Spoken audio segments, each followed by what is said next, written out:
All right.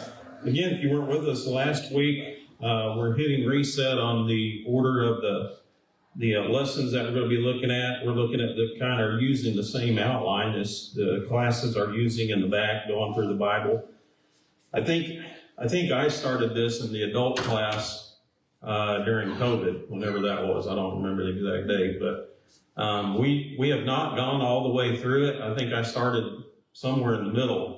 So we've got about 200 lessons before we actually catch up to the when we started kind of in the middle of it. And I started in the middle of it because that's where the kids were in the back.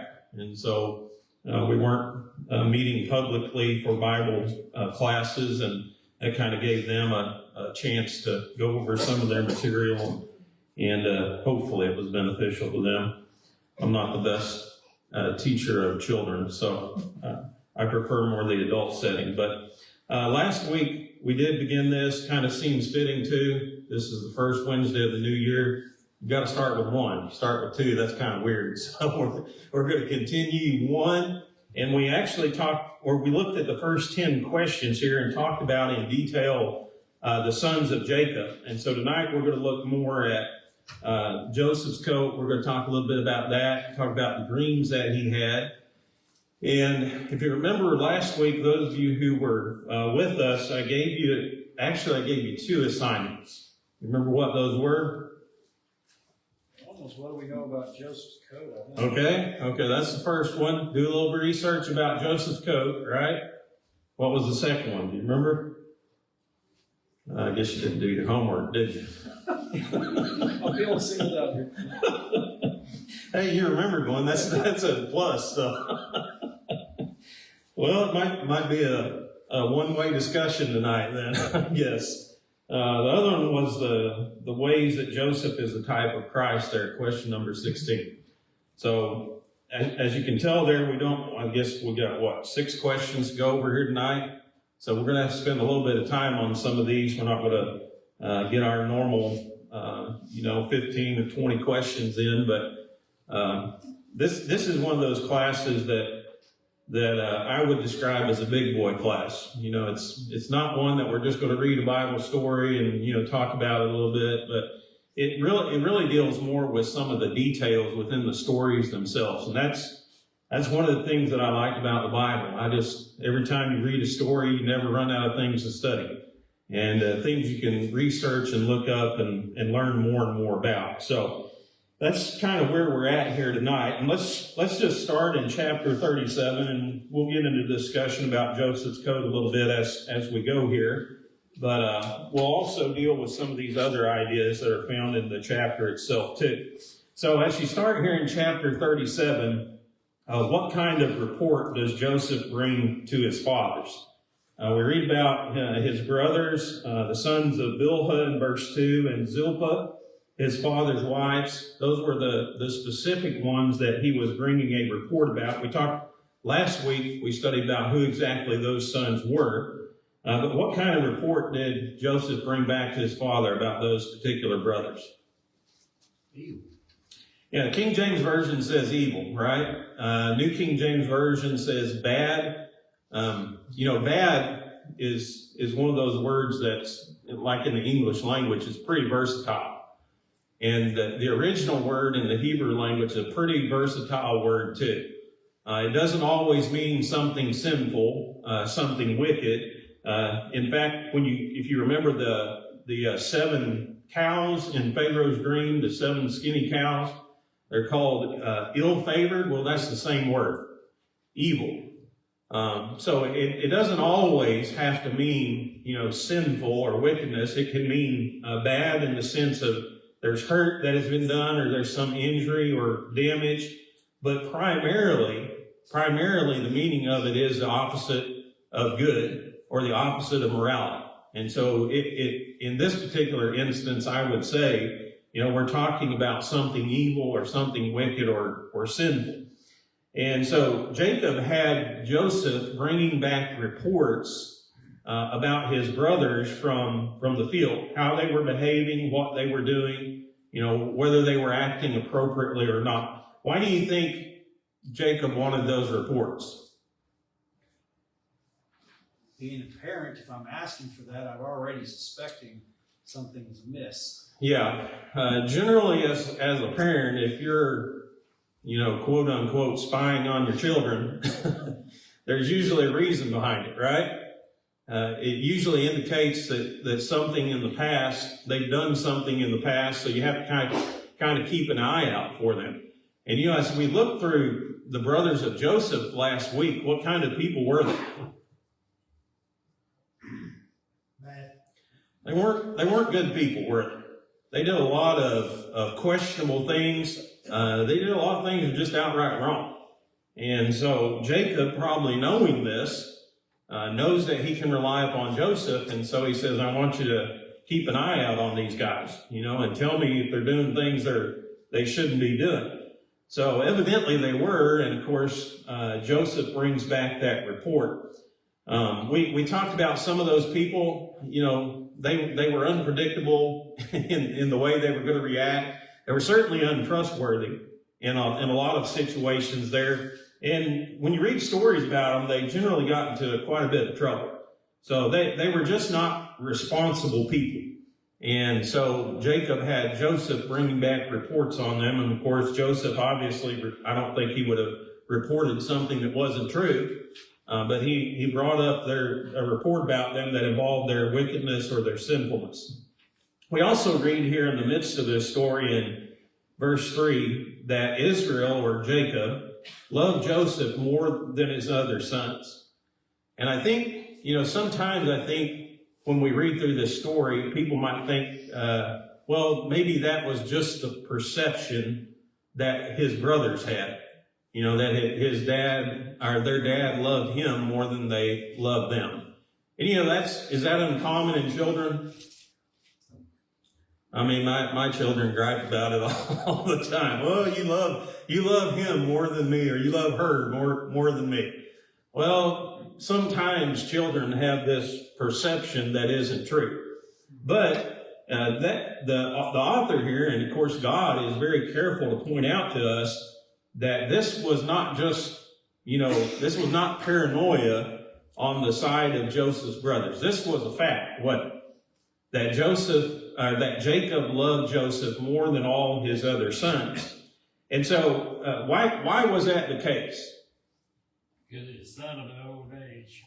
Yeah, one of the things that we read about there is that he was a son that was born to him in his old age.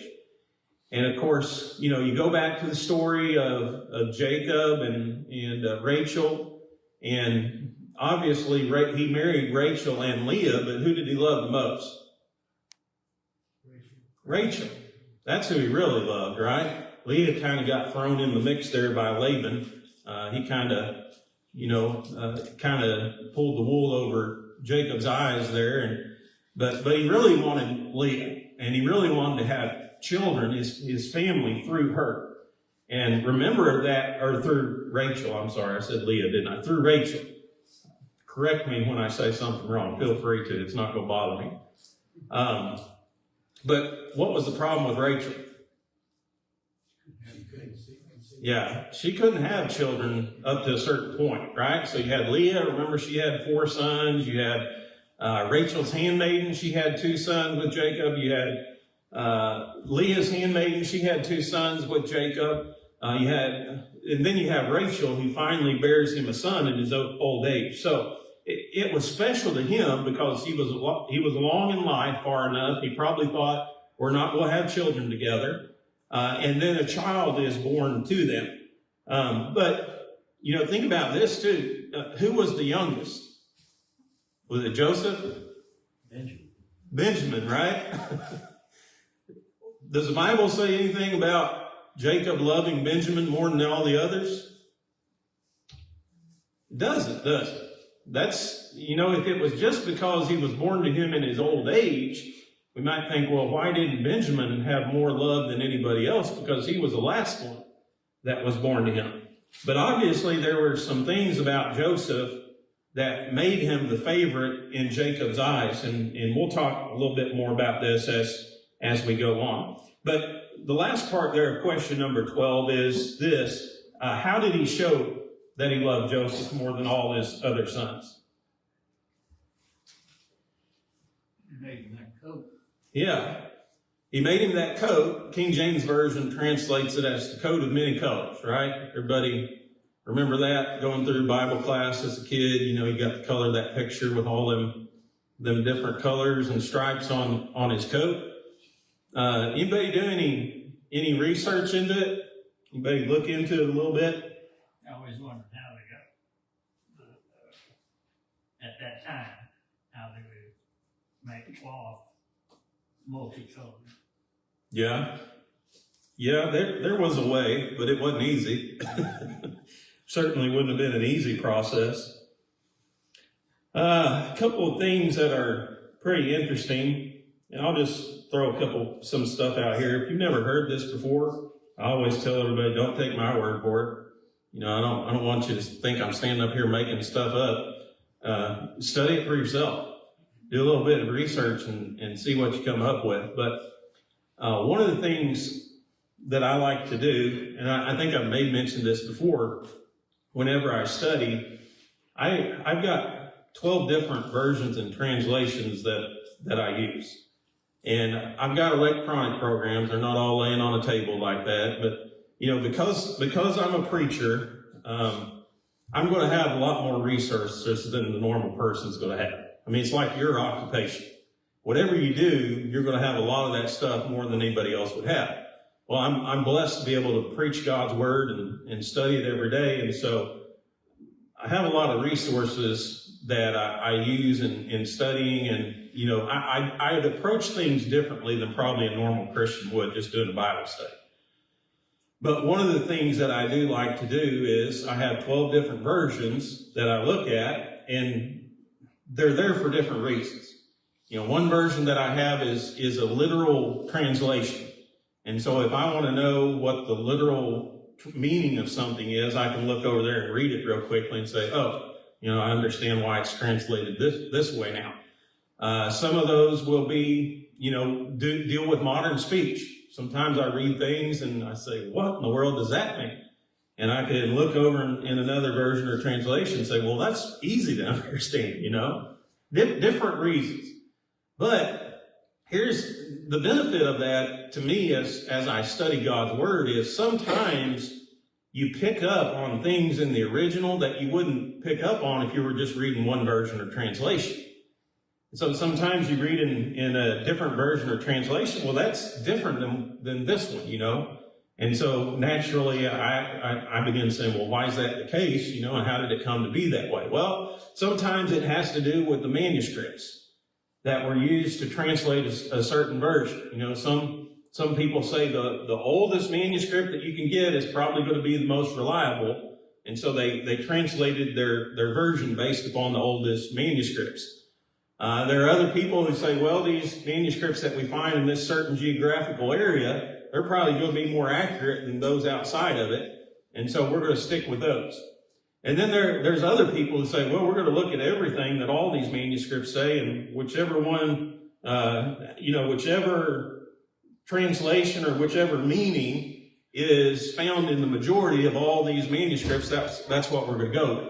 So there's different ways that people approach it. I'm not here today to debate which one is the best, but that's just why in some of these versions and translations you have different things. I will say this, you don't have major differences.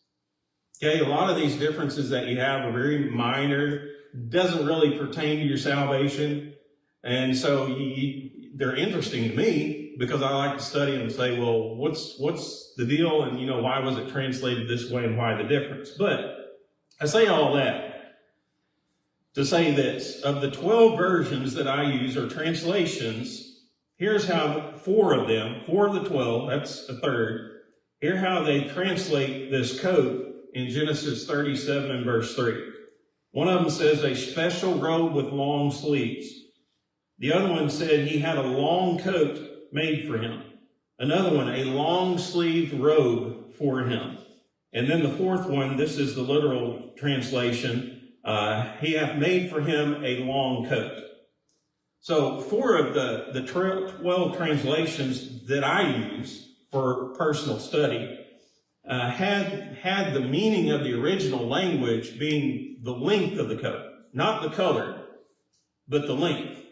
And so naturally, I mean, when I read something like that, I say, well, why did they translate it that way? You know, what's the difference and what's the discrepancy between the two? Here is one interesting thing that we do know about this particular word that's translated here. This is a Hebrew word, so you know it's a little bit older than Greek. A little bit. Sometimes these things are over the years kind of lose their sharpness as to what the meaning of something is. But the only other time this phrase is used, it's used to talk about the coat that was made for Joseph, is found in 1 Samuel chapter 13 and verse 18. And I believe the context is David's daughters, if I'm not mistaken. But when you look back there in I said 1 Samuel, 2 Samuel, that'd be better. 2 Samuel chapter 13 and verse 18. It says this about these daughters of David. And of course, they had a very special robe or tunic coat that was given to them too, that helped to identify her. It says in verse 18, now she had, I'm reading from the New King James, she had on a robe of many colors, for the king's virgin daughters wore such apparel, and his servant put her out and bolted the door behind her. So whatever coat this was, or tunic or robe, it's ascribed to royalty there in 1 Samuel chapter 13. Now here's the interesting thing to me. When I started looking at this verse, I'm talking about, or 2 Samuel, I keep saying 1 Samuel, 2 Samuel 13 and verse 18, I thought, well, I wonder if all these versions and translations are consistent.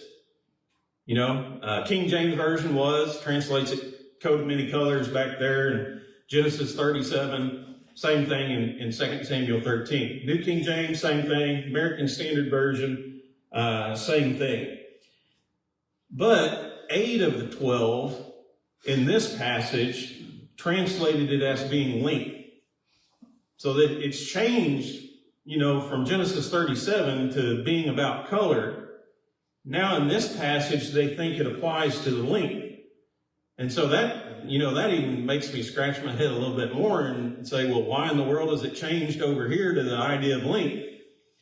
And what you'll find is, does anybody know where the idea or where the phrase coat of many colors comes from?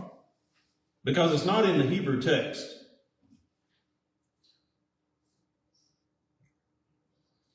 It actually came from the Greek translation of the Old Testament. We call it the Septuagint. The Old Testament, which was written in Hebrew and Aramaic, was translated into Greek. And when it was translated into Greek, the Greek phrase there is a coat of many colors. And it just so happens, and I'm with the King James Version, New King James Version, American Standard Version, they're really fond of the Septuagint. And I don't say that, I'm not trying to run down any version or translation in any way. This is just an observation. But when you go through the Old Testament, you'll find sometimes that they like to change these Hebrew phrases into the Greek translation. They prefer it, the Septuagint, instead of the original Hebrew. And so the place that you find that phrase, they took it right out of the Greek translation of the Old Testament, the coat of many colors. That's what the Greek translators translated it as they brought it into out from Hebrew into Greek. But if you study the Hebrew word, the root of that word has to do with the palms of the hands and the soles of the feet. And so what it's describing here is a coat that reached to the palms of his hands or to the soles of his feet.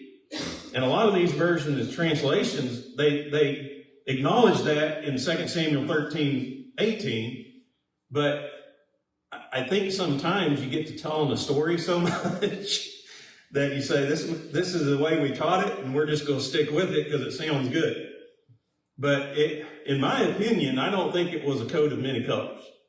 I think it was a long coat that reached down, the length of it reached down to the palms of his hands, to the soles of his feet. It could have been ornate. I mean, it could have been many colored. I don't know, but the Hebrew doesn't describe it that way.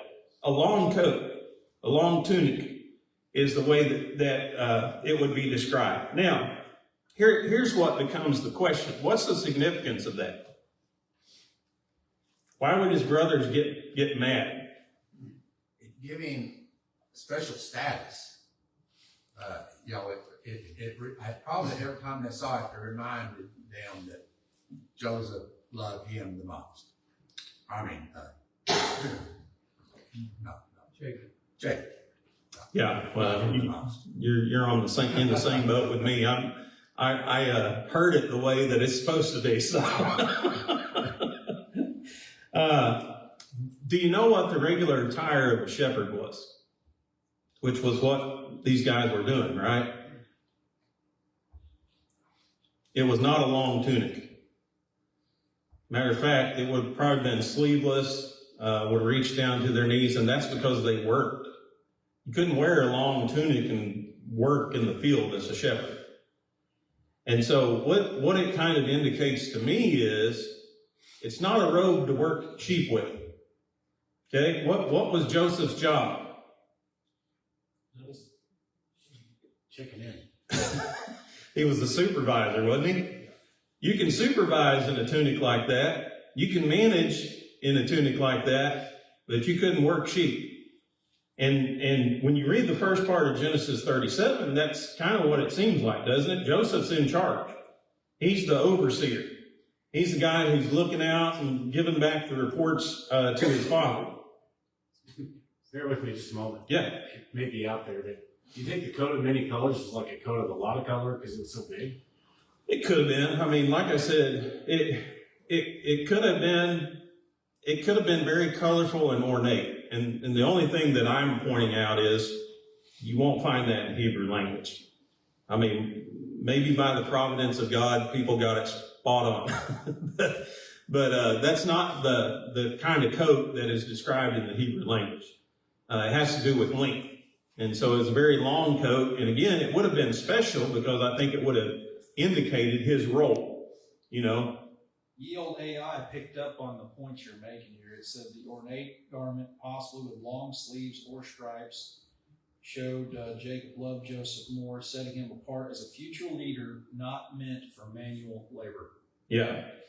And I mean, you look at him too, as he goes through Potiphar's house, as he goes through the jail, that's his role. I mean, he's not out here doing servant work. He's managing it. He's supervising. And I think he had a really unique ability to do that. And I think Jacob recognized that early on. But I mean, like any brother, you take one of the youngest brothers and put him supervisor over everybody else. What kind of feelings is that going to create? Jealousy. A lot of jealousy, a lot of envy, right? And Joseph knew that, had that. So why did he go out there with the cup? Yeah. Was he just rubbing it under their noses or what? Well, I don't. You know, that's 17, so his frontal lobe wasn't developed. Yeah, that's a good question, isn't it? Let's just talk a little bit about that because I thought we were going to have all kinds of time, but we're quickly running out here. We know what the result of that was, right? Joseph's brothers hated him. Envy and strife took over. And, you know, you read about they had all this bitterness and all this animosity toward him. They couldn't even speak to him in a peaceful way. I mean, have you ever had a relationship like that? A human relationship where there was somebody that no matter what, you just couldn't speak to them peacefully. I would say some of us may possibly could have that type of relationship, but let me ask you this, was it your brother or your sister? Because that's what we're reading about here. It was family. It was brothers. Could not even talk in a peaceful way to him.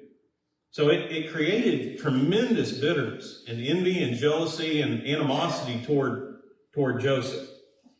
And then, on top of that, not only is he, like Daryl pointed out, he's wearing this coat, right, everywhere he goes, then he starts having some of these dreams, right? So what was the first dream that Joseph had?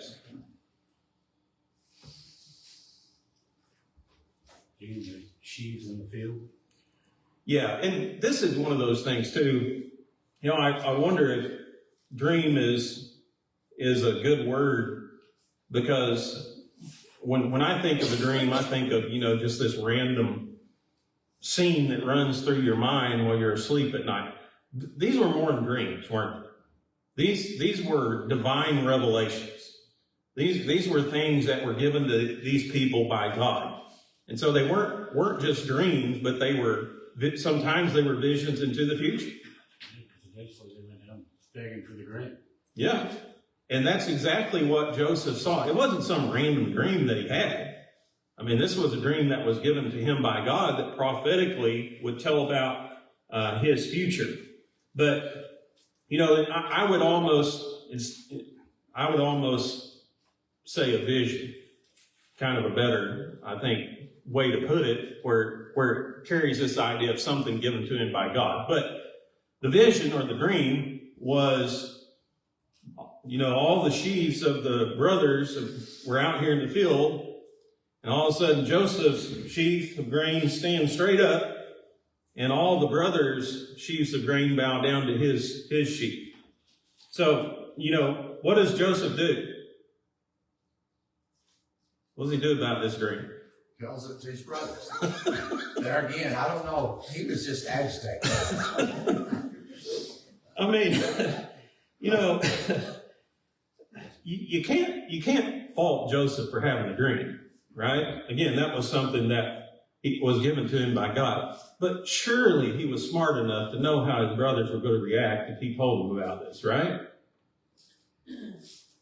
But when God gave people, prophets, kings, Joseph, visions or dreams from him, a lot of the times he told them who to share that with as well, right? And Yeah. maybe we're not privy to that part.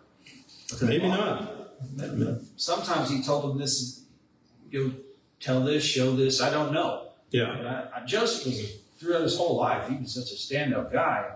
Like, I have trouble thinking of him in like the mischievous little brother kind of way. It's possible. Yeah. And this is, you're right, because I'm the same way. You know, I don't want to put something in here that's not in there. But these are just things that, you know, in my mind, Joseph's old enough to know that it's not going to be the smartest thing to go tell his brothers about this if they already hate you. And so if he was divinely commanded, that would make a lot more sense to me, you know. But if he wasn't divinely commanded, I mean, what is that? And again, you read about people in the Bible, nobody's perfect. But it had to go that way in order for the process to play out. So his brothers had to get mad enough to sell him off. This was God's plan. I mean, it had to go that way. It did, yes. But I'm just, here's all I'm saying, observation. It wouldn't be the smartest thing for him to tell them at this point, you're going to bow down and serve me someday. But he is 17. I mean, there are adults today who would act like that, right? But maybe it's his youth. Maybe it's a little bit of a misguided ambition. You know, maybe it's divine revelation. I don't know. But it did add to the animosity between them.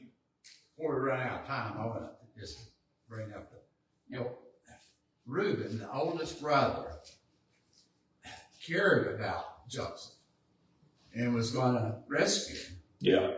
That's an interesting relationship there, because Reuben really should be the one that gets the double blessings and everything. Yeah. Yeah. He didn't he's one of those guys who didn't always do what was right, but Can you explain that part a little better, though, of like where exactly he did go? Because he said, don't touch him, and he left, and then when he came back, how did that, what all like shook out at that part? Like, well, let's save that for when we get there. We don't have to tell the whole story tonight, but yeah, it is.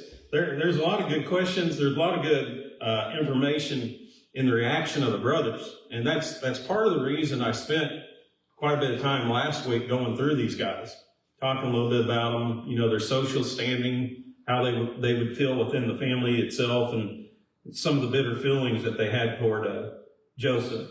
But, you know, basically, that he tells them this dream that the Bible says they hated him even more. And they basically said there's no chance, you know, that you're ever going to or that we're ever going to bow down and serve you.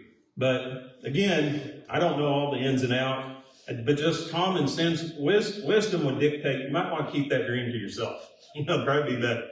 So he dreams a second dream, right? And this time he dreams about the sun and the moon and 11 stars bowing down to him. Now, what does he do? That one's almost worse telling than the first one, because this is going about brothers here. Yeah. Not only told his brothers, he told it to his father.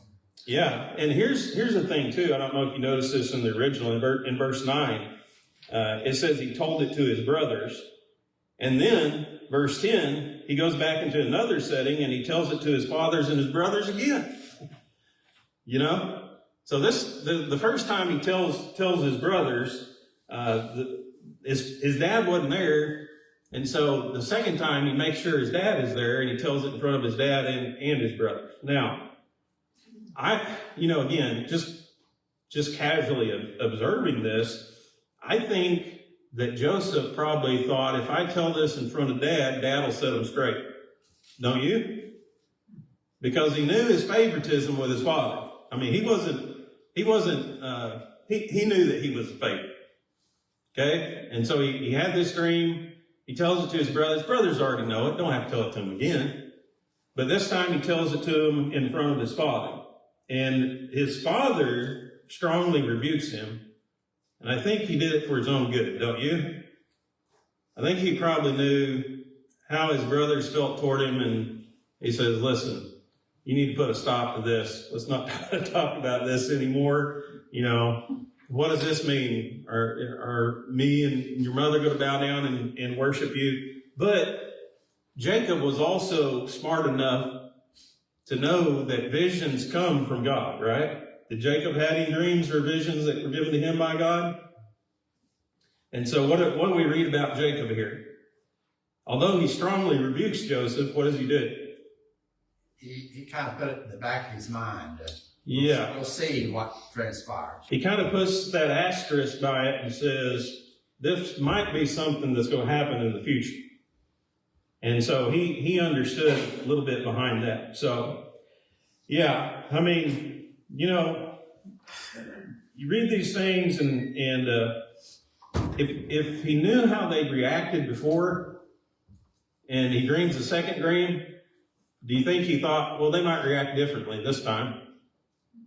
And then the third time, the second time he tells them the second dream, I mean, it's pretty hard not to say Joseph might have been at fault a little bit in this process. But he was a 17-year-old put in charge. And I don't know many 17-year-old males put in charge who wouldn't flex their authority just a little bit from time to time. And maybe that's what Joseph was doing. But it was all part of God's plan, wasn't it? We do know that. All right, well, we didn't get 16 here, but maybe some other time in one of these stories we can bring that into play. Maybe at the end of it, we'll talk a little bit about Joseph being a type of Christ. All right, anybody got any thoughts, comments, or anything before we end tonight? With the royalty, and like you talked about the same word where David's daughter's being used in the same, would a long coat have stood out enough for you to know back then, like that's royalty or that's somebody special, just for the fact it was long? I think so, because most people were common people and they worked. And they didn't have a lot. I mean, they didn't have wardrobes like we have today, obviously. And so I think the normal attire would probably have been, come down to your knees, cut off for your arms to move freely. And so if you saw somebody wearing one of those, you would think, well, he's not a common worker out here. Or he has a higher position than everybody else. So, yeah. Interesting studies, though, when you dig into it. Appreciate all the time